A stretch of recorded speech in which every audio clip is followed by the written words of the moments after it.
Hi, everybody. This is Central Valley Talk for Thursday, the final day of March 2022. Welcome. I'm Austin Reed, coming to you from our Tower District studios inside the Mike Briggs building. Thank you for joining us. It is cloudy out across the Central Valley right now. We are going to see some sun, though, hopefully by the afternoon, and then a warm-up coming this weekend. We'll talk more about that throughout the day. But first, let's kick things off here in our noon hour today with our good pal, Roger Slingerman with the United Cerebral Palsy of Central California. Welcome. How you doing? Great. Thanks for having us again. And it's been a couple months, but you're one of my favorite guests. Well, I appreciate that. Yeah. I appreciate it. The other three didn't want to come on. No, I'm just kidding. I'm kidding. No, Austin. No, I'm kidding. I appreciate that. We're very fortunate to have had the relationship with Mike and you guys for Central Valley Talk for years, and it's a great way for us to get our what we do in the community to a lot of different people, and the YouTube and the Facebook, and in addition to the newscast. I mean, it works out really well for us. So yeah. We're always excited to come back and talk about a little bit what we're doing, and we're excited about our future, and we haven't stopped because of COVID or anything along those lines, and it's just been different. And one thing exciting is that we've got about 70% of our students back into the day program on a daily basis, which is great. There's still others that can't make it back in. Social distancing is still an issue, but we're making strides to get back to the new normal, and we'll see how that goes. And hopefully, April will come, May will come. We'll continue to go back, and based on any more of the COVID problems, we'll be able. We hope so. Yeah, we hope so as well. So like you said, April and May is coming up. So what are you guys working on specifically right now outside of the events? I know we were talking about the new building. Yeah, we do. We're excited. We purchased a building actually last May. Okay. So it'll be about a year. We've got a group, the Well Community Church, and they're actually in that property now. They'll be in there for a while. They're building a new property. Okay. And as soon as they finish building their property, they'll move into that. And then we'll renovate our building. Doesn't have a name yet. We're still working on that.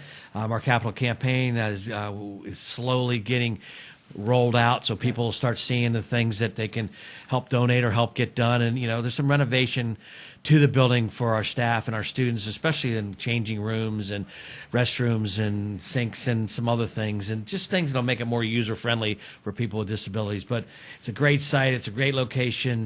We're excited about what we're going to be able to do in that site and that building, and just time will tell. And we're excited about the future. That's for sure. I was watching TV the other day, and I saw a public service announcement for Cerebral Palsy, and I immediately thought of you and you guys there. But there were things in that spot that I learned about that I never knew. Do you guys get that a lot, where people don't really they say, well, what is what is cerebral palsy? Yeah, we do, and there's variety of ranges. Yeah. But what our biggest thing is our branding. We've been around since '54. We are United Cerebral Palsy of Central California. We have the name, but it's only about 10% of our program. It's other disabilities, developmental disability and intellectual disabilities, people with autism, Down syndrome, things that people are more familiar with. So it's not just that. So it's trying to say that we that's why a lot of times we go with UCPCC, but then we have to explain what that is. So it's kind of a ever evolving aspect of what we do. We've even contemplated name changes as we move forward, just so people understand more of the bigger picture of what we do.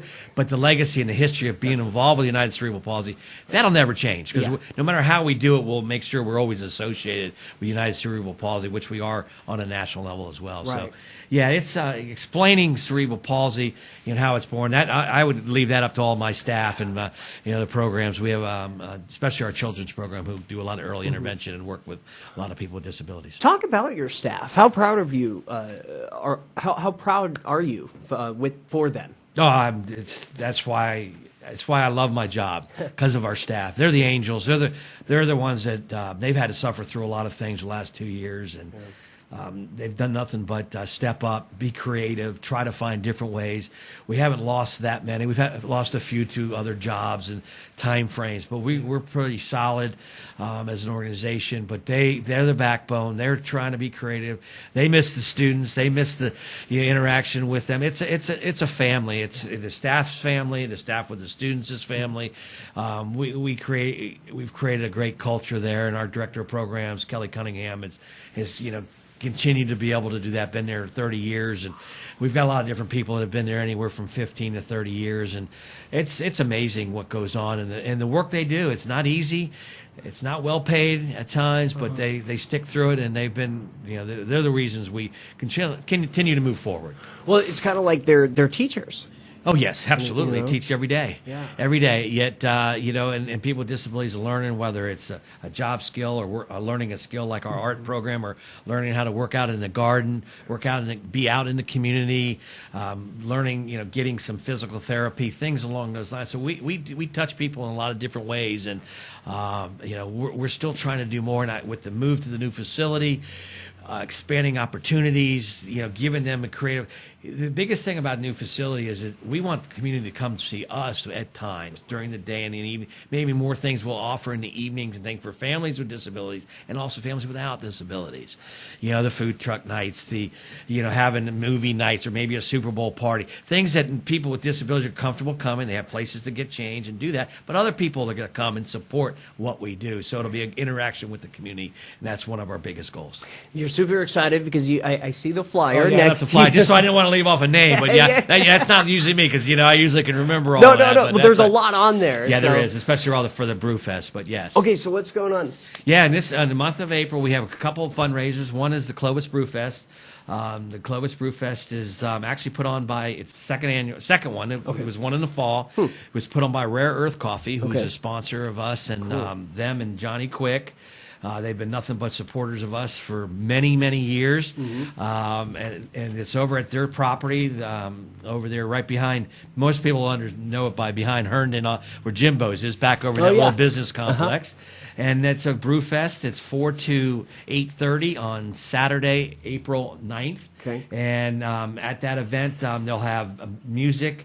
Live music. They'll have booths. They'll have the food trucks will be out there, and there's about 10 or 12 not wineries, but breweries that will be out there. They're going to get. I'm going to get. Take it. It's okay For that time, but I have to read them all because I might not be able to remember them all from that standpoint. But Bear House will be there. We've got Tioga will be there. We've got Sequoia, Riley's, Summer Fox, Grayview, Mad Duck. Clovis, and then there's one or two others that'll also be out there as well that I can't read their names because I'm lost my mind. Maybe you can read the other ones in the corner. Well, I didn't bring my glasses, but I need glasses now. So wait, I do too. See? I have the reading glasses, so let's see. I didn't bring them, but I might as well make light of it.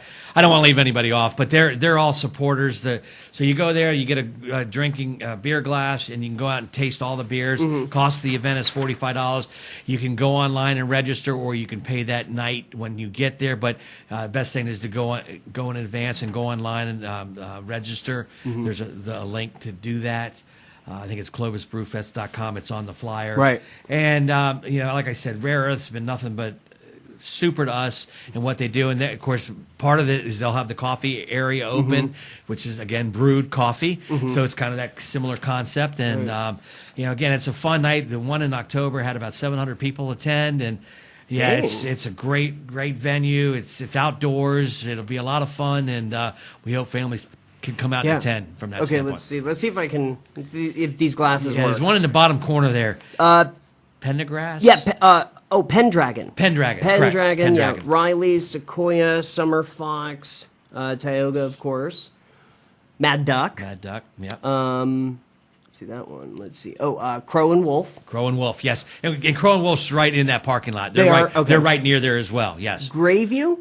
Yes. Grayview of Fresno Street Eats, like you said, Full Circle, and then Barrel House Brewing. Yeah. I think that's everything. Yeah, so thank you, Dollar Tree. Thank you. I appreciate it. I forgot mine, but there's a lot of fun stuff there, and it's a great way to get out in the community, raise a little bit of funds for our program. The funds will go to our adult and our children's program, and You know, there's no loss to going out on a nice night. Yeah, exactly. So I'm sure the weather will be good, and yeah, it's just so exciting that so many events are finally popping. Yes, you know, absolutely, lately. absolutely. And then May, did you want to talk about? Well, we have anything another one in May? April, actually. And it's, okay. And it's down in Hanford. Okay. It's not up here in Fresno, but it's down in Hanford. It's the Run, Walk, and Roll. Okay. And it's April 23rd from 10 a.m. to 2 p.m. There's a 5K race. There's also a run and walk, so you don't have to be a competitive runner to do it. So there's different ways to register.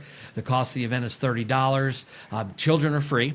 Okay. Come out and you get a shirt and get some other things. There'll be an autism awareness event going on at the same time through Sensory Rock is one of the sponsors, as well as the Hanford Police Department. And we couldn't have done it without Rolando and his staff and his crew. And there's an opportunity for volunteers to come out to that event or to Clovis BrewFest. You can go to our website and check that out. We would love to have you come out and volunteer, but it's a great way to bring out your family and do that down in Hanford.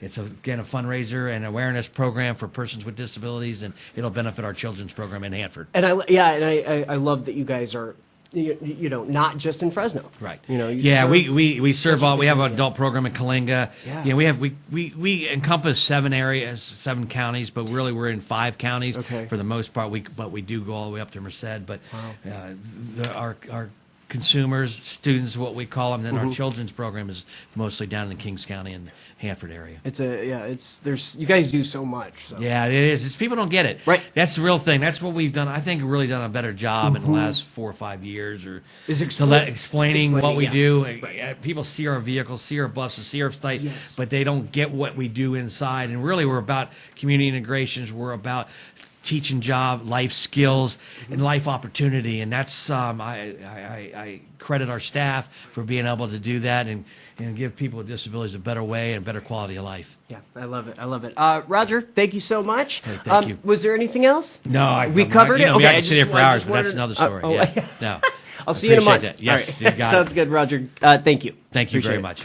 And then, of course, what's the website real quick? Ours is ucpcc.org. Perfect. Yeah, and you can check that site out there. If you have any questions, you can contact us at 559-221-8272. I know the number online is a little different, but you call that, and then you can ask for Roger if you need any questions or anything going on. I'll be happy to help you and get you to the right person, whether it's an adult or a children's program, whether it's a person with disability, or if you want to come out and volunteer or check out one of the events. Perfect. Or donate. Well, we always like funds, but we like the partnerships and the collaboration with people. That's where the benefit will be. And and again, we really want to put a lot of our efforts in the future of our program with our new facility and the things coming up. And stay tuned for some of the things that'll be out there for sponsorship opportunities and involvement in future UCP events and programs. And wouldn't you say that it's so good that you guys are expanding, since Fresno is one of the Fresno metro area is one of the fastest growing areas in California. Yeah, no, absolutely. It's a tough. I mean, it's one of those things. Where do you locate? It's it's a little bit out of the central part where we're moving to, but maybe one day that'll be more central. Maybe 5 or 10 years, but it is growing, and we got to build for growth. You can't just we've already outgrown our facility. Yeah, we know that, and that's one of the things. And we've got 2 facilities in Fresno, so combining the 2, and even at that point when we start building out the building and renovating, we're like, wait a minute, we need more space almost. Yeah. So there's, we're excited about the positive, excited about the growth, and giving it, again, a quality program for people with disabilities, and just give them another opportunity to get out and do something. Yeah, exactly. Live. Yes. Live every day. Thanks again, Roger. Thank you, sir. All right, I'm Austin Reed. You're watching Central Valley Talk. We'll be right back.